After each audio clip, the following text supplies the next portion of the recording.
ദൈവനാമത്തിന് മഹത്വമുണ്ടാകട്ടെ. നമ്മുടെ പ്രത്യേക പഠന പരമ്പര റോമലേഖനത്തിൽ നിന്നുള്ളത് 14-ാമത്തെ അവതരണത്തിലാണ്. റോമർക്ക് എഴുതിയ ലേഖനം ഒരു വിശ്വാസിയെ സംബന്ധിച്ച് ആ വ്യക്തി അറിഞ്ഞിരിക്കേണ്ട അടിസ്ഥാന ഉപദേശങ്ങളെല്ലാം അടങ്ങുന്ന പുതിയ പുസ്തകം റോമലേഖനം. ഇപ്പോൾ നാം അതിൻ്റെ 18 മുതലുള്ള വേദഭാഗത്തിൻ്റെ പഠനം ആരംഭിക്കുന്നു. 18 മുതൽ 25 വരെയുള്ള വേദഭാഗം. പുറജാതികളുടെ ലോകം, അവർക്കും ദൈവനീതി ആവശ്യമാണ്. പുറജാതികളുടെ ലോകത്തെക്കുറിച്ചാണ് പൗലോസ് സംസാരിക്കുന്നത്. ഒരു വ്യക്തി നമുക്ക് വേണമെങ്കിൽ ഈ വേദഭാഗത്തെ വിളിക്കാം കുറ്റം ആരോപിക്കപ്പെടും പുറജാതികളുടെ ലോകത്തിലേക്ക്. കഴിഞ്ഞ പാഠത്തിൽ 16-17 വാക്യങ്ങൾ നാം വിശദമായി പഠിച്ചപ്പോൾ പൗലോസിൻ്റെ പ്രസ്താവന നാം വ്യക്തമായി കണ്ടു. ഈ പുസ്തകത്തിൻ്റെ പ്രമേയമായിരുന്നു ആ 2 വേദഭാഗം. അപ്രകാരം ഒരു വ്യക്തമായ അവതരണം നൽകിയതിന് ശേഷം നാം വാസ്തവത്തിൽ പ്രതീക്ഷിക്കുന്നത് പൗലോസ് അപ്പോസ്തലൻ ഇനി ദൈവസ്നേഹത്തെക്കുറിച്ച് അവതരിപ്പിക്കും. പക്ഷേ പകരം പൗലോസ് തൻ്റെ ഊന്നൽ കൊടുത്തത് ദൈവക്രോധത്തെക്കുറിച്ചാണ്. കോപം എന്ന വാക്കിനേക്കാൾ ഉപരി ക്രോധം, ഇംഗ്ലീഷിൽ റാത്ത് എന്ന വാക്കാണ് ഉപയോഗിച്ചിരിക്കുന്നത്. റോമർക്കെതിരെ ലേഖനം 1-ാം അധ്യായത്തിൻ്റെ 18-ാം വാക്യം വായിക്കാം. അനീതി കൊണ്ട് സത്യത്തെ തടുക്കുന്ന മനുഷ്യരുടെ സകല അഭക്തിക്കും അനീതിക്കും നേരെ ദൈവത്തിൻ്റെ കോപം സ്വർഗത്തിൽ നിന്ന് വെളിപ്പെടുന്നു. ദൈവത്തിൻ്റെ കോപം അഥവാ ദൈവക്രോധം 16-ാം വാക്യത്തിൽ സാർവലൗകികമായി മനുഷ്യൻ്റെ ഒരു ആവശ്യകതയ്ക്ക് അല്ലെങ്കിൽ മനുഷ്യൻ്റെ പ്രശ്നത്തിലുള്ള ഉപാധി പരിഹാരം സകല മനുഷ്യർക്കും ആവശ്യമായ പ്രശ്നപരിഹാര മാർഗം 16-ാം വാക്യത്തിൽ നൽകി സുവിശേഷം. ഇപ്പോൾ പൗലോസ് അവതരിപ്പിക്കുന്നത്, ഉറപ്പിക്കുന്നത് സാർവലൗകികമായി ഇപ്രകാരമുള്ളൊരു പരിഹാര മാർഗത്തിൻ്റെ ആവശ്യമെന്താണ്, ഇപ്രകാരമുള്ളൊരു സൗഖ്യത്തിൻ്റെ മാർഗം, സുവിശേഷമെന്ന പരിഹാര മാർഗത്തിൻ്റെ ആവശ്യകത എന്താണ്. പൗലോസ് വ്യക്തമായി തന്നെ പ്രഖ്യാപിച്ചു, രക്ഷ യഹൂദനും യവനനും ഒരുപോലെ ആവശ്യമാണ്, ഒരുപോലെ രക്ഷയുടെ വാതിൽ തുറന്നു കിടക്കുന്നു. പക്ഷേ ഇവിടെ പൗലോസ് അവതരിപ്പിക്കുന്നത് യഹൂദനും യവനനും അഥവാ യഹൂദനും പ്രജാതിയും ഒരുപോലെ പാപത്തിൻ്റെ കീഴിലാണ്. ഇപ്പോൾ രക്ഷ ആവശ്യമായിരിക്കുന്ന കാരണം ഇതാണ്, അവർ ഒരുപോലെ പാപത്തിൻ്റെ കീഴിലാണ്. അത് റോമലേഖനം 3-ാം അധ്യായം 9-ാം വാക്യത്തിൽ പൗലോസ് അത് വ്യക്തമായി എഴുതുന്നുണ്ട്. എല്ലാവരും പാപത്തിൻ്റെ കീഴിലാണ്. ഇപ്പോൾ 1-ാം അധ്യായത്തിൻ്റെ 18 മുതൽ 32 വരെയുള്ള വേദഭാഗം പ്രധാനമായി യഹൂദ സമൂഹത്തെക്കുറിച്ച് സംസാരിക്കുന്നു. 2-ാം അധ്യായത്തിൻ്റെ 1 മുതൽ 3-ാം അധ്യായത്തിൻ്റെ 8 വരെ യഹൂദ ജനതയാണ് പരാമർശിക്കുന്നത്. 3-ാം അധ്യായത്തിൻ്റെ 9 മുതൽ 3-20 വരെ സകല മനുഷ്യരെയും ഉൾക്കൊള്ളിച്ചുകൊണ്ട് സംസാരിക്കുന്നു. ഇപ്പോൾ 3 ഭാഗങ്ങളായി. പുറജാതികൾ ആദ്യം, യഹൂദന്മാർ, പിന്നെ സകല മനുഷ്യർ. ഇപ്പോൾ 18 മുതൽ 25 വരെയുള്ള വേദഭാഗത്തിൽ പൗലോസ് പറയുന്ന കാര്യങ്ങൾ ഒന്നൊന്നിനോട് ബന്ധപ്പെട്ടിരിക്കുകയാണ്. ആ വിധത്തിലാണ് അവതരിപ്പിക്കുന്നത്. ഇങ്ങനെ സംഭവിച്ചത് അങ്ങനെ സംഭവിക്കാൻ വേണ്ടിയാണ്. ഇംഗ്ലീഷിൽ അത് ഒരു കണക്ഷനുണ്ട്, വേണ്ടി, ആയതിനാൽ എന്ന വാക്കുകൊണ്ട് ഉപയോഗിക്കുകയാണ്. ഇപ്പോൾ പൗലോസ് വളരെ വ്യക്തമായി ക്രമമായി ചിട്ടയായിട്ട് പുറജാതികൾക്കെതിരെയുള്ള ആരോപണങ്ങൾ നിരത്തുകയാണ്, ഒന്നിന് പുറകെ ഒന്നായി, ഒരു പോയിന്റിൽ പുറകെ ഒന്നായി. ഒരു വിധത്തിൽ ഇങ്ങനെയുള്ള വാക്ക് കൂട്ടിച്ചേർക്കേണ്ടതാണ്. കേൾപ്പീൻ, കേൾപ്പീൻ, കോടതി സമ്മേളിച്ചിരിക്കുന്നു, കോടതി സമ്മേളിച്ചിരിക്കുന്നു. ആ ഒരു പ്രയോഗം കൂടി കൂട്ടിച്ചേർക്കേണ്ടത് ആവശ്യമാണെന്ന് തോന്നുന്നു. ആ തരത്തിലാണ്. എന്നാൽ പൗലോസ് ഇവിടെ തൻ്റെ കേസ്, പുറജാതികൾക്കെതിരെയുള്ള തൻ്റെ ആരോപണം താൻ അവതരിപ്പിക്കുന്നു. പൗലോസ് പറയുന്നു, കോടതി സമ്മേളിച്ചിരിക്കുന്നു. എന്താണ് ആരോപണം? പുറജാതികളുടെ പാപത്തിൻ്റെ കുറ്റം നിരത്തുകയാണ്, അവർക്കെതിരെയുള്ള പാപത്തിൻ്റെ കുറ്റം നിരത്തുകയാണ്. അതാണ് 18-ാം വാക്യം ആരംഭിക്കുന്നത്. നാം വായിച്ചതുപോലെ, അനീതി കൊണ്ട് സത്യത്തെ തടുക്കുന്ന മനുഷ്യരുടെ സകല അഭക്തിക്കും അനീതിക്ക് നേരെ ദൈവത്തിൻ്റെ കോപം സ്വർഗത്തിൽ നിന്ന് വെളിപ്പെടുന്നു. ഒരു സാങ്കല്പികമായ സംഭാഷണം നമുക്ക് മനസ്സിൽ കേൾക്കാം. ഇപ്പോൾ 16-17 വാക്യങ്ങളിൽ പൗലോസ് സുവിശേഷത്തെക്കുറിച്ച് മറ്റും പറഞ്ഞതിന് ശേഷം ഒരുപക്ഷേ കേൾവിക്കാർ പൗലോസിനെ കേൾക്കുന്നവരുടെ മനസ്സിലുള്ള ചിന്തയുണ്ടാകാം. പൗലോസ് അത് മുൻകൂട്ടി കാണാം. പൗലോസ് കേൾക്കുന്നവരുടെ ചിന്ത ഇങ്ങനെയാണ്, അതായത് മനുഷ്യരെ നീതീകരിക്കുവാൻ സുവിശേഷത്തിലുള്ള ദൈവം തൻ്റെ നീതി വെളിപ്പെടുത്തി. അങ്ങനെ ദൈവം സ്നേഹമായിരിക്കുമ്പോൾ ദൈവത്തിന് എങ്ങനെ മനുഷ്യരെ ശിക്ഷിക്കാൻ കഴിയും? ദൈവം ഇപ്രകാരം മനുഷ്യവർഗത്തെ നീതീകരിക്കാനുള്ളൊരു മാർഗം തുറന്നു തന്നിരിക്കുമ്പോൾ ദൈവത്തിന് എങ്ങനെയാണ് മനുഷ്യരെ ശിക്ഷിക്കാൻ കഴിയുന്നത് എന്ന് താൻ ഈ ക്രോധത്തെക്കുറിച്ച് പറഞ്ഞു കഴിയുമ്പോൾ മനുഷ്യരുടെ മനസ്സിലൊരു ചിന്താഗതി ഉണ്ടാകും. അതിന് മറുപടിയായി പൗലോസിൻ്റെ സാങ്കല്പികമായ ഉത്തരം ഇതാണ്: ശരിയാണ്, ദൈവം നീതിമാനാണ്, പക്ഷെ അതോടൊപ്പം ദൈവം ക്രോധമുള്ളവനുമാണ്, ദൈവം കോപിഷ്ഠനുമാണ്. നാം എല്ലാവരും പാപികളാണ്. കൊണ്ട് ദൈവക്രോധം ആവശ്യപ്പെടുന്നു പാപം ശിക്ഷിക്കപ്പെടണം. ദൈവത്തിന് അങ്ങനെ അവഗണിച്ച് കളയാൻ പറ്റില്ല. അതാണ് പൗലോസിൻ്റെ മറുപടി. നമുക്ക് വേദഭാഗത്തിൻ്റെ പ്രകാശനത്തിലേക്ക് നോക്കാം.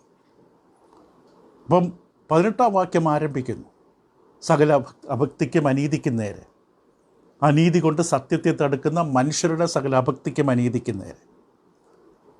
ദൈവത്തിൻ്റെ നീതി സുവിശേഷത്തിൽ വെളിപ്പെട്ടു. ദൈവത്തിൻ്റെ നീതി സുവിശേഷത്തിൽ വെളിപ്പെട്ടു. അതോടൊപ്പം ദൈവക്രോധവും വെളിപ്പെട്ടു. സ്വർഗത്തിൽ നിന്ന് വെളിപ്പെട്ട ദൈവക്രോധം, ദൈവത്തിൻ്റെ നീതി വെളിപ്പെട്ടത് സുവിശേഷത്തിൽ, ദൈവനീതി വെളിപ്പെട്ടത് സുവിശേഷത്തിൽ. 16-17. പക്ഷേ ദൈവക്രോധം വെളിപ്പെട്ടത് ബൈബിളിൽ, ചരിത്രത്തിൽ, ഇന്ന് നമ്മുടെ ചുറ്റുപാടിലും ദൈവക്രോധം വെളിപ്പെടുകയാണ്. നമുക്കത് പിന്നീട് കാണാം. ദൈവത്തിൻ്റെ ക്രോധം, ദൈവത്തിൻ്റെ കോപം എങ്ങനെയാണ് വെളിപ്പെടുന്നത്. അപ്പോൾ സുവിശേഷത്തെക്കുറിച്ച് നമ്മൾ അവതരിപ്പിക്കുമ്പോൾ, അഥവാ രക്ഷയുടെ സത്യം നാം പറയുമ്പോൾ, ദൈവത്തിൻ്റെ നീതി ഒഴിവാക്കാൻ പറ്റില്ല. ദൈവത്തിൻ്റെ നീതി, ന്യായാധിപനായ ദൈവം പാപത്തിനെതിരെ നടത്തുന്നതിൻ്റെ നീതി നിർവഹണം ഒഴിവാക്കിക്കൊണ്ട് രക്ഷയെക്കുറിച്ച് പറയാൻ പറ്റില്ല. ക്രൂസിൽ എന്താണ് സംഭവിച്ചത്? ദൈവത്തിൻ്റെ നീതി നടപ്പാക്കുകയാണ്. ഇപ്പോൾ പൗലോസിൻ്റെ ഊന്നൽ പ്രഥമമായിട്ട് വ്യക്തമായിട്ട് പൗലോസ് പറയും, ഈ ക്രോധം വരുന്നത് തൻ്റെ വിരൽത്തുമ്പിൽ, പേനയുടെ തുമ്പിൽ നിന്നല്ല, സ്വർഗത്തിൽ നിന്നാണ്. താൻ വെറുതെ എഴുതി വെച്ചതല്ല, തനിക്ക് ആരോടും ഇഷ്ടമില്ലായ്മ കൊണ്ട് പറഞ്ഞതല്ല. ഈ ദൈവക്രോധം വെളിപ്പെടുന്ന സ്വർഗത്തിൽ നിന്നാണ്. അപ്പോൾ തൻ്റെ ഉപദേശം, ദൈവം പാപത്തെ ശിക്ഷിക്കുമെന്ന ഉപദേശം തൻ്റെ സങ്കല്പമല്ല, തൻ്റെ ആഗ്രഹമല്ല. ഇത് ദൈവത്തിൽ നിന്ന് വരുന്നതാണ്, ദൈവം തന്നെ വെളിപ്പെടുത്തുന്നതാണ്. സകല അഭക്തിക്കും സകല അനീതിക്കും നേരെ. അഭക്തി എന്ന വാക്കുകൊണ്ട് ഉദ്ദേശിക്കുന്നത് ദൈവമെന്ന വ്യക്തിയെ അപമാനിക്കുകയും അവഗണിക്കുകയും ചെയ്യുന്ന പ്രവൃത്തി. ദൈവത്തെ ഏതെങ്കിലും വിധത്തിൽ കുറച്ച് കാണിക്കുകയോ അപമാനിക്കുകയോ അവഗണിക്കുകയോ ചെയ്യുന്നത് അഭക്തിയാണ്. ആ യവന വാക്കുകൊണ്ട് ഉപയോഗിക്കുന്ന അസീബിയ എന്ന യവന വാക്കുകൊണ്ട് ഉദ്ദേശിക്കുന്നത് അതാണ്. അനീതി എന്ന് പറയുമ്പോൾ മനുഷ്യർക്കെതിരെ ചെയ്യുന്ന എല്ലാ തിന്മയും എല്ലാ തെറ്റും ആ വാക്കിൽ ഉൾപ്പെടും. അഭക്തി, അനീതി, നീതിയില്ലാത്ത വഴിതെറ്റിയ സകല പ്രവൃത്തി മനുഷ്യർ തമ്മിലുള്ള ബന്ധത്തിലാണ്. അപ്പോൾ ഈ രണ്ട് വാക്കുകൾ കൂടെ ചേരുമ്പോൾ, അഭക്തിയും അനീതിയും കൂടെ ചേരുമ്പോൾ, ദൈവത്തോടും മനുഷ്യരോടും ചെയ്യുന്ന സകല പാപങ്ങളും അതിൽ ഉൾക്കൊള്ളും. അപ്പോൾ സത്യത്തെ തടുക്കുന്ന മനുഷ്യരുടെ സകല ഭക്തി, കാരണം ദൈവത്തെ അവഗണിക്കുന്ന, അപമാനിക്കുന്ന, പുച്ഛിക്കുന്ന, കുറച്ച് കാണിക്കുന്ന പല കാര്യങ്ങൾ പലപ്പോഴും ജീവിതത്തിൽ ചെയ്തു കൂട്ടുന്നു മനുഷ്യൻ. ദൈവത്തോട് ആലോചന ചോദിക്കില്ല, ദൈവം അതിനെ തള്ളിക്കളയും, ദൈവത്തെ അപമാനിക്കും, ദൈവത്തെ കുറച്ച് കാണും, ദൈവമല്ലാത്തവരുടെ മുന്നിൽ കുമ്പിട്ട് കിടക്കും. ഇപ്പോൾ ദൈവമെന്ന വ്യക്തിയെ അപമാനിക്കുന്ന സകല പ്രവൃത്തി, അതൊക്കെ സത്യത്തെ തടുക്കുന്ന പ്രവൃത്തികളാണ്. പരസ്പരമുള്ള ബന്ധത്തിലെ കുറവുകൾ, തെറ്റുകൾ, പാപങ്ങൾ, തിന്മകൾ, ദുഷ്ടതകൾ, അനീതി, ഇതിനെതിരെ ദൈവം വെറുതെ നോക്കിക്കൊണ്ടിരിക്കില്ല. ദൈവം നിഷ്ക്രിയനല്ല പാപത്തിനെതിരെ. എല്ലാ പാപവും ദൈവത്തിൻ്റെ ക്രോധത്തെ ഉണർത്തുകയാണ്. പെട്ടെന്ന് നമ്മളെപ്പോലെ പെട്ടെന്ന് ദേഷ്യപ്പെടുന്നില്ല, എങ്കിൽ ദൈവക്രോധത്തെ ഉണർത്തുകയാണ് നമ്മുടെ പാപം. ദൈവക്രോധമെന്ന വിഷയം പൊതുവെ അവഗണിക്കപ്പെടുന്ന വിഷയമാണ്. നമ്മൾ ബൈബിൾ പുസ്തകങ്ങൾ വായിച്ചാലോ പ്രഭാഷണങ്ങൾ കേട്ടാലോ മിക്കയിടത്തും ദൈവക്രോധത്തെക്കുറിച്ച് ആരും പറയാറില്ല. ഒരു പക്ഷേ അങ്ങനെ പറയാതിരിക്കുന്നതിൻ്റെ കാരണം ദൈവത്തെക്കുറിച്ചുള്ള തെറ്റായ വികലമായ സങ്കല്പമാണ്. അനേകർക്ക് ദൈവത്തെ കാണാൻ ഇഷ്ടപ്പെടുന്ന കരുണയുള്ള, കൃപയുള്ള, സ്നേഹമുള്ള, വാത്സല്യമുള്ള, മനസ്സലിവുള്ള ദൈവമായിട്ട് മാത്രമാണ്. അങ്ങനെയുള്ള ദൈവത്തിന് ഈ ക്രോധമെന്ന സ്വഭാവം ചേരില്ല എന്ന ധാരണയാണ്. ദൈവസ്നേഹത്തെക്കുറിച്ച് തെറ്റിദ്ധാരണയാണത്. ദൈവം തീർച്ചയായും സ്നേഹമാണ്. അതുകൊണ്ട് ചിലരുടെ ധാരണ ദൈവത്തിന് ഒരിക്കലും ആരോടും കോപിക്കാൻ പറ്റില്ല. ദൈവത്തിൽ ക്രോധമെന്ന വാക്കില്ല. ദൈവത്തിൽ നമ്മുടെ ബലഹീനത അറിയാം. നമ്മൾ ചെയ്തു കൂട്ടുന്ന തെറ്റുകുറ്റങ്ങളൊക്കെ ദൈവം മറികടക്കും, അവഗണിക്കും, ക്ഷമിച്ചു തരും. ഇതാണ് പലപ്പോഴും ദൈവത്തെക്കുറിച്ച് കൊണ്ടു നടക്കുന്ന ധാരണകൾ. അത് അബദ്ധമാണ്, തെറ്റാണ്, വചന പ്രകാരമുള്ളതല്ല. മറ്റൊരു പ്രശ്നം കാണുന്നത്, ഈ ദൈവക്രോധം എന്ന വാക്കിനെക്കുറിച്ച് കേൾക്കുമ്പോൾ അവർ മനുഷ്യരുടെ ക്രോധം കോപവുമായിട്ട് ബന്ധപ്പെടുത്തി വ്യാഖ്യാനിക്കും. നമ്മുടെ കോപം അഥവാ പൊട്ടിത്തെറിക്കലുകൾ പലപ്പോഴും നിസ്സാരമായ, ബാലിശമായ, സ്വാർത്ഥപരമായ പ്രതികാരമടങ്ങുന്ന പ്രതികരണങ്ങളാണ്. പലതും ബാലിശമാണ്, സ്വയം സ്വാർത്ഥതയിൽ ഒന്ന് വന്നതാണ്. പലതിലും പ്രതികാരം ചേരുന്നതാണ്, പകരം വീട്ടലാണ്. ശരിയാണ്, നീതിയുള്ള കോപമെന്നൊന്നുണ്ട്. അത് കർത്താവ് യേശു ദേവാലയ ശുദ്ധീകരണത്തിൽ കാണിച്ചു തരും. നീതിയോടുകൂടി കോപിക്കുക, പാപം ചെയ്യാതെ കോപിക്കുക. പക്ഷേ മനുഷ്യരായ നമ്മുടെ കോപം എന്താണ്? സ്വാർത്ഥ പ്രേരിതമാണ്, കാര്യങ്ങൾ അറിയാതെയാണ്, അജ്ഞതയിൽ നിന്നാണ്. ബൈബിൾ വ്യക്തമായ താക്കീത് തരുന്നുണ്ട് മനുഷ്യരുടെ ഈ കോപത്തിൻ്റെ അപകടം. മാത്രമല്ല, അത് ഒഴിവാക്കേണ്ട ഈ വികാരം, അപകടകരമായ ദ്രോഹം ചെയ്യുന്ന ഈ വികാരം, നിയന്ത്രണമില്ലാത്ത വികാരം ഒഴിവാക്കേണ്ട പല നിർദ്ദേശങ്ങൾ ബൈബിളിലുണ്ട്. മത്തായിയുടെ സുവിശേഷം 5-ാം അധ്യായത്തിൻ്റെ 22-ാം വാക്യത്തിൽ ഗിരിപ്രഭാഷണ മധ്യത്തിൽ ക്രിസ്തു പറഞ്ഞത് ഇപ്രകാരമാണ്: ഞാനോ നിങ്ങളോട് പറയുന്നത്, സഹോദരനോട് കോപിക്കുന്നവനെല്ലാം ന്യായവിധിക്ക് യോഗ്യനാകും. സഹോദരനോട് നിസ്സാര എന്ന് പറഞ്ഞാലോ ന്യായാധിപ സഭയുടെ മുമ്പിൽ നിൽക്കേണ്ടി വരും. മൂഢ എന്ന് പറഞ്ഞാൽ അഗ്നി നരകത്തിന് യോഗ്യനാകും.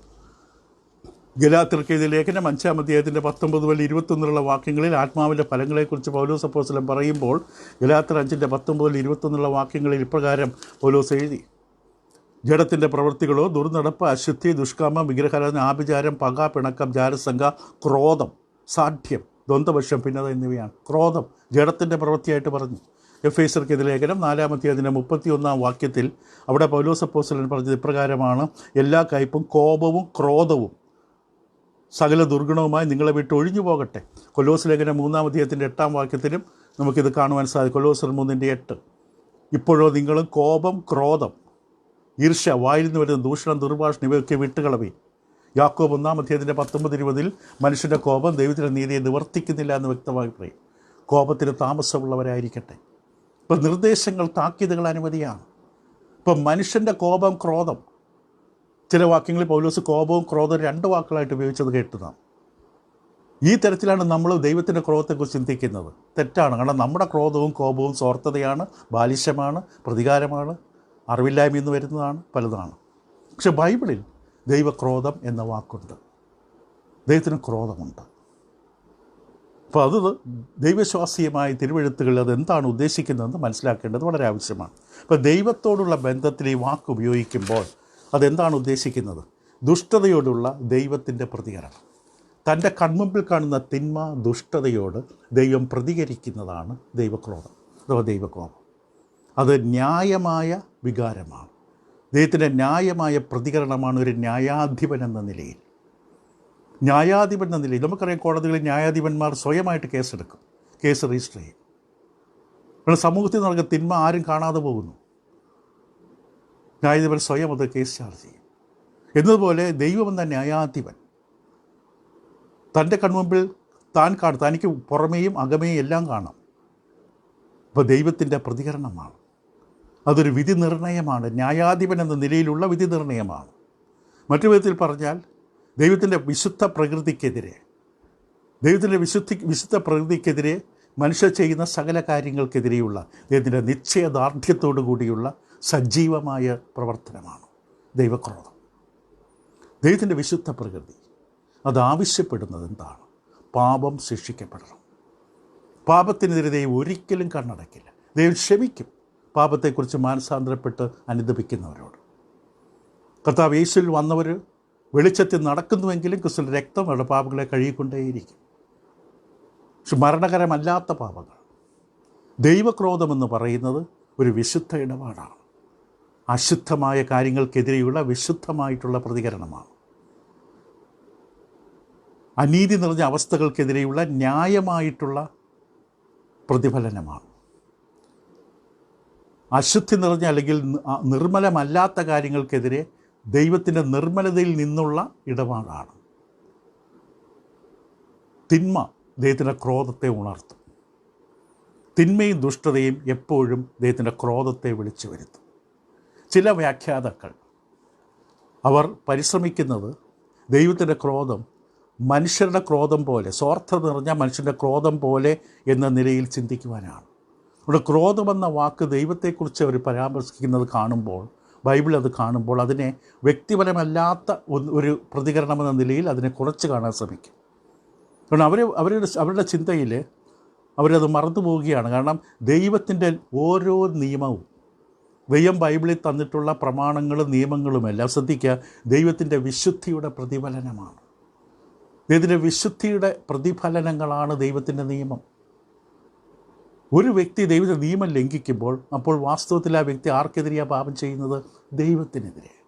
എന്നാൽ ദൈവത്തിൻ്റെ നിയമങ്ങളെല്ലാം ദൈവത്തിൻ്റെ വിശുദ്ധമായ ധാർമ്മികമായ ആ പ്രകൃതിയുടെ പ്രതിഫലനങ്ങളാണ്, expression of who he is. ദൈവം ആര് എന്നുള്ളത് കാണിച്ചിരിക്കുകയാണ് നിയമത്തിലൂടെ.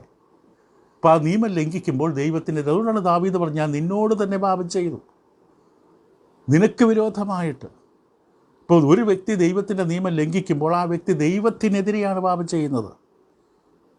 പാപം ദൈവമെന്ന വ്യക്തിക്കെതിരെയാണ്. ദൈവത്തിന് അതുകൊണ്ട് പ്രതികരിക്കുന്ന വ്യക്തിപരമായിട്ടാണ്. ഇത് വെറും പെട്ടെന്നുള്ള ആവേശത്തിൽ നിന്ന് സംഭവിക്കുന്നതല്ല, വ്യക്തിപരമായി ദൈവം ഇടപെടുന്നു. ഇപ്പോൾ ദൈവക്രോധമെന്ന വാക്ക് കേൾക്കുമ്പോൾ സാധാരണ നമ്മൾ ചിന്തിക്കുന്നത് ന്യായവിധി സമയത്ത് വരാനുള്ള കോപം. കാരണം തെസ്സലോനിക്ക ലേഖനം 1 തെസ്സലോനിക്കർ 1-10 വാക്യത്തിൽ ന്യായവിധി സമയത്ത് വെളിപ്പെടാനുള്ള കോപത്തെക്കുറിച്ച് കാണാം. അതേ അർത്ഥത്തിലാണ് റോമർ 2:5 പൗലോസ് അപ്പോസ്തലൻ ഈ വാക്ക് ഉപയോഗിച്ചുള്ള റോമർക്കെതിരെ 2-5 വാക്യത്തിൽ, എന്നാൽ നിൻ്റെ കാഠിന്യത്താലും അനുതാപമില്ലാത്ത ഹൃദയത്താലും നീ ദൈവത്തിൻ്റെ നീതിയുള്ള വിധി വെളിപ്പെടുന്ന കോപ ദിവസത്തേക്ക് നിനക്ക് തന്നെ കോപം ചരതിച്ച് വയ്ക്കുന്നു. ഇപ്പോൾ ഒരു കോപ ദിവസമുണ്ട്. ആ ദിവസം ദൈവത്തിൻ്റെ ന്യായവിധി ദിവസം, ദൈവത്തിൻ്റെ കോപം പൂർണ്ണമായി വെളിപ്പെടുന്ന ദിവസം. ആ അർത്ഥത്തിൽ ഈ വാക്ക് ഉപയോഗിച്ചിട്ടുണ്ടെങ്കിലും ഇവിടെ അർത്ഥത്തിലല്ല ഉപയോഗിക്കുന്നു. കൂടാതെ റോമർക്ക് ലേഖനം 13:4 അധികാരവർഗത്തെക്കുറിച്ച് പറയുമ്പോൾ പൗലോസ് അപ്പോസ്തലൻ അവിടെ ഈ വാക്ക് ഉപയോഗിക്കും. റോമർ 13:4 നിൻ്റെ നന്മയ്ക്കായിട്ടല്ലോ അവൻ ദൈവ ശുശ്രൂഷക്കാരനായിരിക്കുന്ന അധികാരികളെക്കുറിച്ച്. നീ തിന്മ ചെയ്താലോ ഭയപ്പെടുക, വെറുതെയല്ല അവൻ വാൾ വഹിക്കുന്നത്, അവൻ ദോഷം പ്രവർത്തിക്കുന്നതിൻ്റെ ശിക്ഷയ്ക്കായി പ്രതികാരിയായ ദൈവ ശുശ്രൂഷക്കാരൻ തന്നെ. അതുകൊണ്ട് ശിക്ഷയെ മാത്രമല്ല മനസ്സാക്ഷിയെ വിചാരിച്ചും കൂടെ കീഴടങ്ങും. അപ്പോൾ അധികാരവർഗത്തെ ദൈവം നിയമിച്ചിരിക്കുന്നത് ആ തരത്തിലാണ്, നിയമം നടപ്പിലാക്കുവാനാണ്. പക്ഷേ റോമലേഖനം 1:18 ഈ ക്രോധമെന്ന വാക്ക് വർത്തമാനകാലത്തിലാണ് ഉപയോഗിച്ചിരിക്കുന്നത്. കഴിഞ്ഞുപോയ സംഭവമായിട്ടോ ന്യായവിധി ദിവസം വരാൻ പോകുന്ന സംഭവമായിട്ടോ അല്ല. അവിടെ ഉപയോഗിച്ചിരിക്കുന്ന പദം യവന ഭാഷയിലും ഗ്രാമറിലും വ്യാകരണത്തിൽ നോക്കുമ്പോൾ അനീതി കൊണ്ട് സത്യത്തെ തടുക്കുന്ന മനുഷ്യരുടെ സകല അഭക്തിക്കും അനീതിക്ക് നേരെ ദൈവത്തിൻ്റെ കോപം സ്വർഗത്തിൽ വെളിപ്പെടുന്നു. വെളിപ്പെട്ടു എന്നല്ല, വെളിപ്പെടും എന്നല്ല, വെളിപ്പെടുന്നു. ഇപ്പോൾ സംഭവിച്ചുകൊണ്ടിരിക്കുന്നു എന്ന അർത്ഥത്തിലാണ് ഉപയോഗിച്ചിരിക്കുന്നത്. ഇപ്പോൾ ദൈവം ഇന്ന് എങ്ങനെയാണ് തൻ്റെ ഈ കോപം വെളിപ്പെടുന്നത്? ഒരു ഉദാഹരണം നമ്മുടെ കുറ്റപ്പെടുത്തുന്ന മനസ്സാക്ഷി. റോമർ 2:15 പുറജാതികളെക്കുറിച്ച് പറയും, അവിടെ കുറ്റപ്പെടുത്തുന്ന മനസ്സാക്ഷി. തെറ്റ് ചെയ്യുമ്പോൾ കുറ്റപ്പെടുത്തുന്ന മനസ്സാക്ഷി ഉണ്ടാകും. മാത്രമല്ല ദൈവത്തിൽ നിന്ന് അകന്നു പോകുന്നതിൻ്റെ പല ലക്ഷണങ്ങളുണ്ടാകും. പാപം നമ്മെ ദൈവത്തിൽ നിന്ന് അകറ്റും.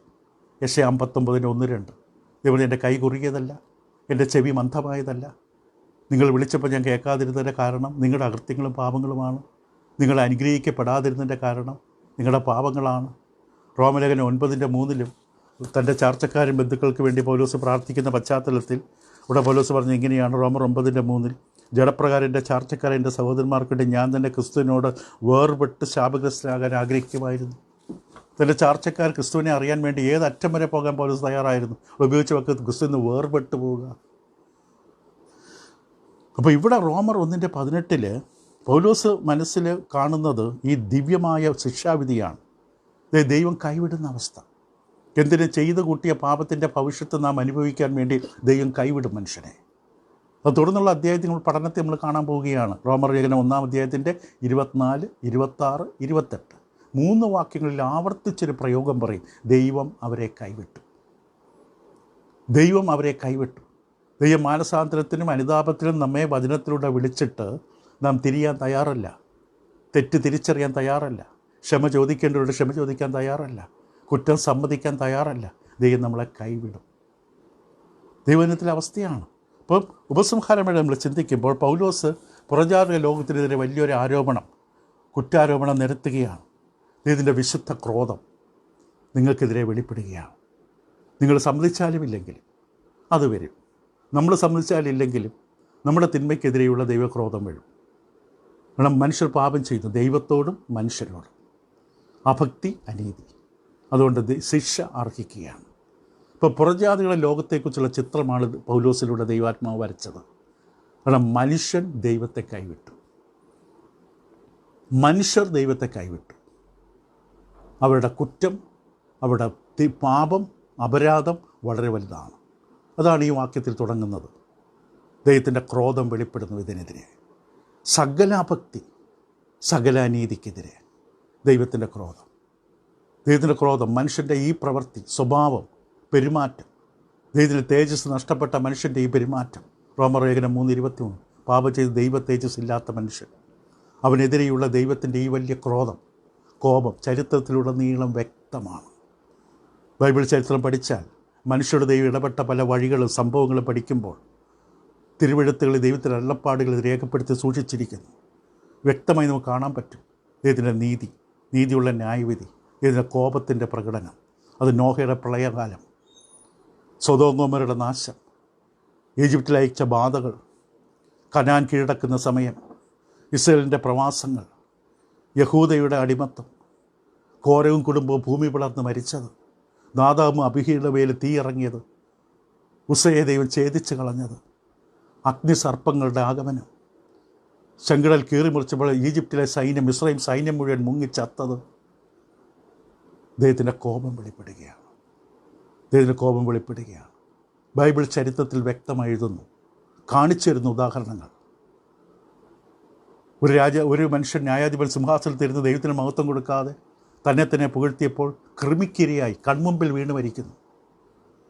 അനന്യ സഫീറ കൺമുമ്പിൽ വീണ് മരിക്കുന്നു. ദൈവം എപ്പോഴും രാജ്യങ്ങളെ ഭരിക്കുകയാണ്. അധികാരവർഗം ദൈവം നിയമിച്ചതാണ്. റോമർ 13:1-7 വരെ. യെശയ്യാവ്, യിരെമ്യാവ്, ദാനിയേൽ, വെളിപാട് പുസ്തകങ്ങൾ വളരെ വ്യക്തമായി കാണിച്ചു തരും ദൈവം മനുഷ്യരോട് ഇടപെടുന്ന വിധം. ഒരു പുസ്തകത്തിൽ 3-4 വാക്യങ്ങൾ വായിച്ച് അവസാനിപ്പിക്കട്ടെ. യൂദയുടെ ലേഖനം, വെളിപാട് പുസ്തകത്തിൽ തൊട്ട് മുമ്പുള്ള ഒരു അധ്യായം മാത്രമുള്ള യൂദയുടെ ലേഖനം, അതിൻ്റെ 5-ാം വാക്യം ഇങ്ങനെ കാണാം: നിങ്ങളോ സകലവും ഒരിക്കൽ അറിഞ്ഞുവെങ്കിലും നിങ്ങളെ ഓർപ്പിപ്പാൻ ഞാൻ ഇച്ഛിക്കുന്നത് എന്തെന്നാൽ, കർത്താവ് ജനത്തെ മിസ്രൈമിൽ നിന്ന് രക്ഷിച്ചിട്ടും വിശ്വസിക്കാത്തവരെ പിന്നത്തേതിൽ നശിപ്പിച്ചു. രക്ഷിച്ച കർത്താവ് തന്നെയാണ് നശിപ്പിച്ച് കളഞ്ഞത്. 7-8 വാക്യങ്ങൾ അതേ അധ്യായം. അതുപോലെ സൊദോമും ഗൊമോറയും ചുറ്റുമുള്ള പട്ടണങ്ങളും അവർക്ക് സമമായി ദുർനടപ്പാചരിച്ച് അന്യജടം മുഖിച്ച് നടന്നതിനാൽ നിത്യാഗ്നിയുടെ ശിക്ഷാവിധി വഹിച്ചുകൊണ്ട് ദൃഷ്ടാന്തമായി കിടക്കുന്നു. അങ്ങനെ തന്നെ ഇവരും സ്വപ്നാവസ്ഥയിലായി ജഡത്തെ മലിനമാക്കുകയും കർത്തൃത്വത്തെ തുച്ഛീകരിക്കുകയും മഹിമയെ ദുഷിക്കുകയും ചെയ്യുന്നു. ദുരുപദേശം പറയുന്നവരെക്കുറിച്ച് സംസാരിക്കുകയാണ്. അതിൻ്റെ 14-15 വാക്യങ്ങൾ.